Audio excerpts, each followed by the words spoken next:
Hey, what's cracking, guys? Welcome back to Clash with Bardot. This afternoon I'm going to be going over our War Winner 189. You see my current war base. I had a bit of a play with this. It is a bit poo, quite easy and simple to beat once you know what's going on. So I do need to change that. But just hanging in there, want to get myself some legend trophies at the end of the season. So versus another symbol clan. That's 3 symbols in a row. 81 to 77, quite an impressive win for us. We had the 8 bases, they had 11. So we got 3 stars there. The war was won, so we didn't push our 11s very hard after that. For those guys, they missed 1 star on Dave, and then missed a few on our Town Hall 9. So they really did struggle to push the advantage for the bases. For us, we had a good war all round. Really well planned out by our 9s. We did manage to have 1 9 hit a Town Hall 10, which led to a Town Hall 10 then getting a 3 star, and still a little bit of trouble in the middle there, which we've been working on. You know, every clan's got their stories with their list management and all of that, and overall pretty happy war from me to report on. Let's get straight into it. We'll have a look at Bardot 81B. His attack, my attack, I should say, versus one of their bases. It was quite a funny base. There was just holes everywhere. So we had a Town Hall 8 scout it and showed us a heap of giant bombs, a few of the red air bombs, and where the Teslas were. I hit it with a clan mascot witch attack and failed, which was kind of funny. And then I hit it with this attack here, which was a lightning-based Queen Walk with a LavaLoon tail.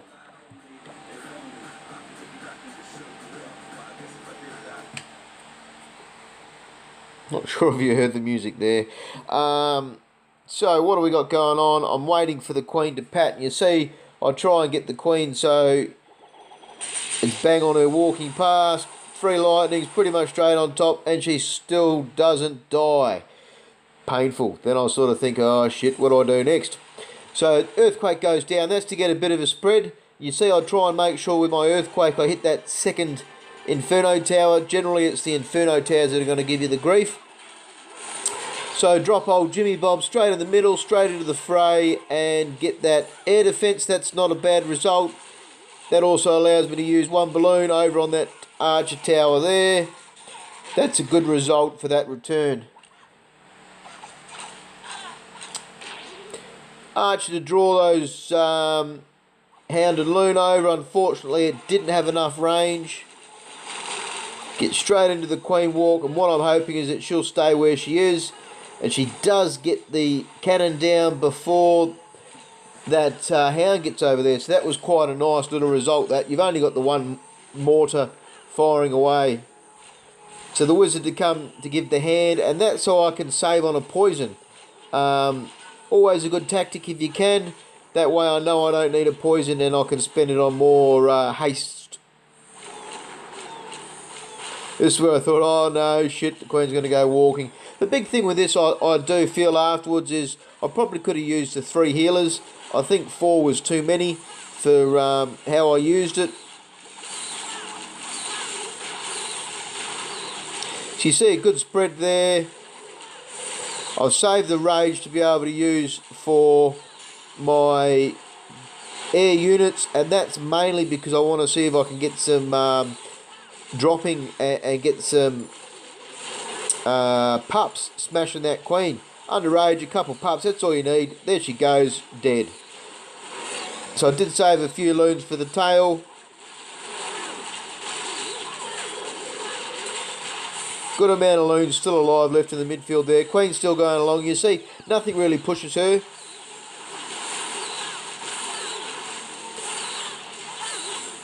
So that last air defence going solid. We'll speed it up now.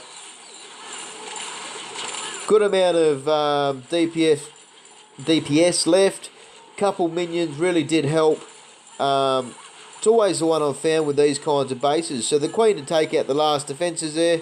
But you just got to make sure you've got those few units for clearing up trash buildings, because a lot of the time you overthink your raids and you get it down and you might lose your loons, and then you struggle to win the actual battle because of a couple of silly buildings.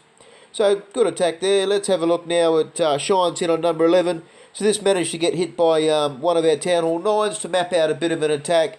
I did see this base quite a bit in Titans back in the day. Quite poo really the way this is set up, because it's allowed a queen walk to go on the left hand side and just absolutely rape it. So we see the 3 lightnings, lightning storm based attack, not storm I should say, just the 3 lightnings. Probably could have moved that earthquake just a touch over to the right. That would have then hit that extra inferno straight into the heel walk. And that's 4 healers on the queen there. Good placement of the queen. That's going to push her left, which is his desired direction.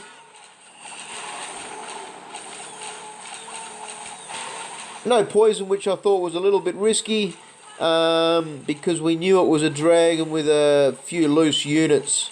So I just think that poison there would have made that good. When the Town Hall 9 hit this base, it was me, I used Bardot 82, so level 30 queen, 25 king. I put the queen down on the bottom remaining air defence, and what they did was draw the clan castle and didn't get a lot out of the king, and the clan castle was actually a max pecker, just allowed me to chew through those buildings, whereas now Shine's come in from the top and he's going to get a lot more traction out of his big Jimmy Bob there, and he's going to absolutely smash through those buildings. So extra defences going down. King took a little bit of time, but at only level 12, he was never going to cause too much grief. So instead, Shine's chosen to go with the Rage for his Queen. King's still going on the right-hand side there. As you see, he's just got an absolute good section of that base. So this Queen and King by themselves have taken out near on half this base.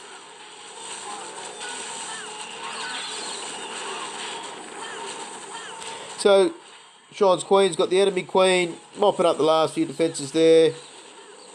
2 hounds, lots of loons, 1 freeze and 1 haste left. So interesting where he used his haste here. That was to get those loons to catch up on the left hand side. And the ones from the right, they're always going to push in. So he's held back his freeze. Going down now. He's got a good section of loons moving in now. Lots of minions for clean-up. Hound's still half alive.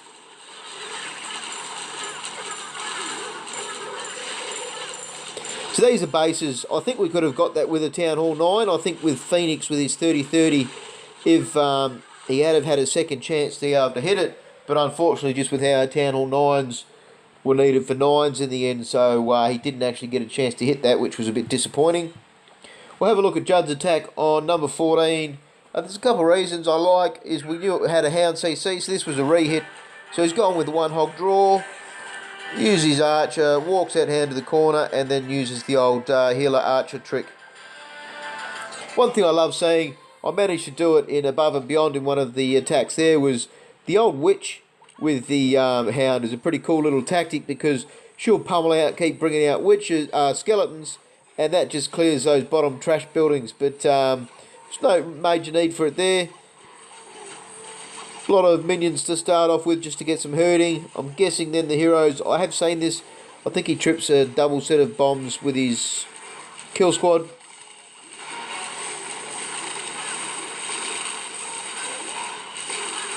So good timing with his wall breakers. You see he did a couple, waited, then did a couple more. That was to allow for that mortar fire.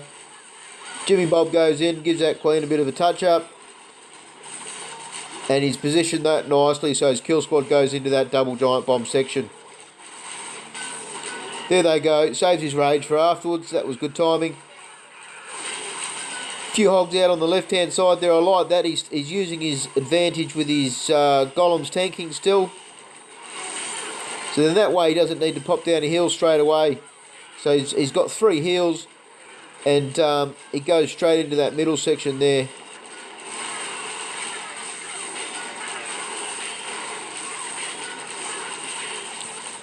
So it's interesting to see the pathing as well here. Trips 1 giant bomb. They're separated. And he'll come down and trip that other one now. So that was very well planned out. I like that. Nice attack, Judd. Judd, he's got a lot of accounts in here. He's one of our addicts. He's actually just hit co-leader in our clan. Welcome in, Judd. You do a lot of work outside of the clan, helping us with our YouTube and all these kinds of things. But it's good to have people step up and keen to take into those roles. We'll have a look now at our old American import, DTN. He's gone in with the GoVaHo, so 10 healthy redheads, only 13 hogs, but he's done it quite well. Quite a common base back in the day. You do see it a few times here and there with your double giant bombs down the bottom there. Good herding on his wizards early. Was lucky to pull that golem back in because that's just sat in front of the queen. Now, say this, he does experiment with his haste at the start, and that's just to push his kill squad in nice and quick. What I liked about this was he's gotten both sets of double giant bombs by tripping one on the right hand side and then not hitting the second. That was just a nice way of saving a lot of damage off of those redheads. What could have happened, this was the big one I did say to him, was that cannon is smashing that queen. She's just over half health now. If he had have put 2 hogs on that cannon there, that was the big one I did notice when watching this live, was 2 or even 3 would have been a huge difference, because it's going to push his ability now and still not have that cannon dead, I don't think. But he starts his hogs up top. He's just got the 1 heel left. That hound's still following the redheads there. That's just beautiful. Keeps it out of the way of the queen.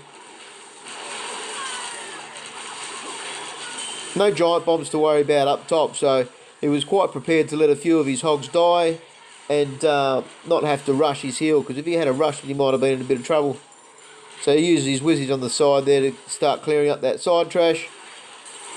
Queen pops out that hound finally, and he saved that poison. So overall, well planned. It's good to see our guys starting to accept the challenge. I did say we need people looking at a few different raids and getting away from the golem hog based raids like you shattered and you're stoned all the time, and getting into a few different fun raids.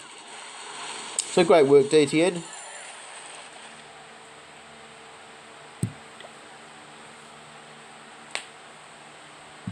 Hopefully get a game of golf out of him this week. That'll be fun. We're going to have a look now. Our last replay, not this one. I wanted to look at, it was still obviously a 3-star, but where did Zul hit? Number 20, was it? He's gone in with a GoVaHo as well. So a little bit lower on the defences, but still fairly high. He's only got the level 2 redheads, but he's starting to get a bit of use out of them, and he's gone in with the earthquake combo, so he's no need to use any poisons. He's held back from them. 2 golems, and then 6 redheads. Maybe a few too many wizards, I think. I wasn't sure whether he was trying to push to get that kill on that hound. That's what is going to happen with having all of those wizards and that queen go in there. But a nice heal there. That's going to keep his redheads going. That's going to keep his king going. The hound shatters. He's got quite a few hogs started. He's not rushing his heals, even though he's only got 2 left. So you see 1 go there.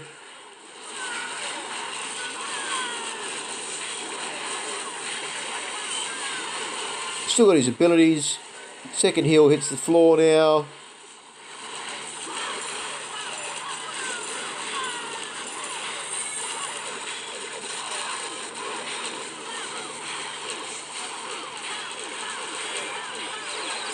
Drops out his last few archers and stuff. They did have a few corner huts.